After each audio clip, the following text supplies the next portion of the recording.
credit cards for business expenses and business only. If you don't, get them, right? The one thing I always do is I never have cash, never have any money, because I use my debit and my credit card, because that's my what? My records and my accounting and my bookkeeping is all taken care of.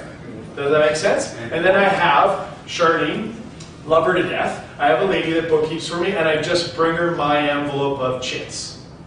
Every 3-4 months, I'm handing over chits, and someone actually is, for a couple $100, I can't believe it, takes all of my chits, I put them in envelopes per month, and expenses them all, breaks out the GST, and does all that for a few $100. How many people would love to turn that over and do not have to do all of that painstakingly statements and expenses and all your chits and receipts and that each and every month? If you have all your statements, debit card and credit card statements, and you have all your chits done by someone like Charlene, you're never going to have to worry about the expense side of this business. Does this make sense? Okay? So, if you don't have those things, please, I encourage you to consider those things and set yourself up. You own a business, like Don said earlier. You don't have a job. Okay? So, first step. The one thing you've got to do is you've got to take this and take a look at it. How many people in this room know to the penny what their personal expenditures per month cost? To the penny. What would that mean for you if you did know what that cost you? What would it mean for you for your business? Right? Yeah, for some of us it would be terrifying. Right? So there's a couple reasons why you do this. One is that, oh my gosh, I spend way too much money. Secondly, oh my gosh, I need a lot of money. Or oh my gosh, I got to take care of something that. But for me, I always knew what I needed to bring home each month, and I wrote that check for that. Right? And then, I'll be honest, my dad and I started in the early 90s, and our net was $3,000 gross. We paid the man the tax and then took home, I think it was like $2,167.72. I think we took home for 7 years straight, right? And he doesn't even remember, right? But we wrote that check for 7.5 years straight, the same amount of money. Did we make more than that? Yes, thank you, Lord. We did make more than that. But we only paid ourselves that amount every month for 7 years, and it made us build our wealth. And build up our wealth in that. And so, remember when I said I took $3,000? What was the first thing I did? I paid who? The man. The tax was paid off of that, and I only kept the net, right? Because every April, there's no what? Stress or anything. I'm not scrambling up. I'm not looking at it and going, I made so much money, and then all of a sudden in April, you got to pay your what?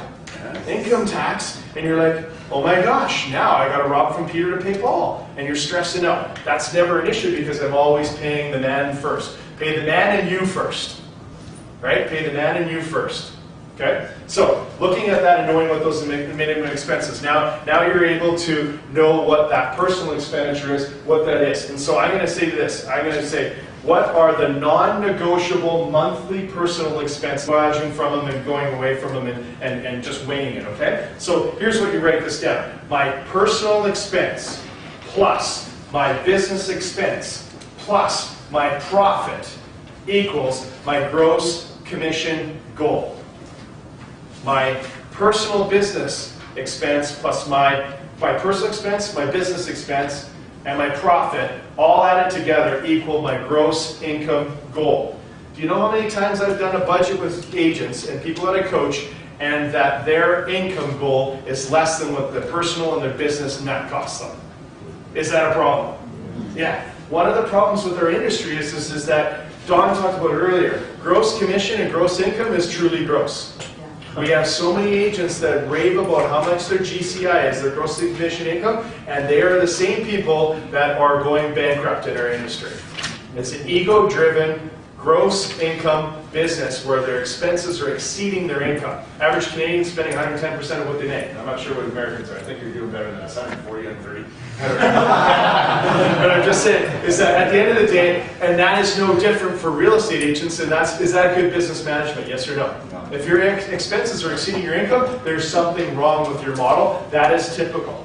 And it tends to be the more that we make in this business, the more we spend, and it'll just work itself out.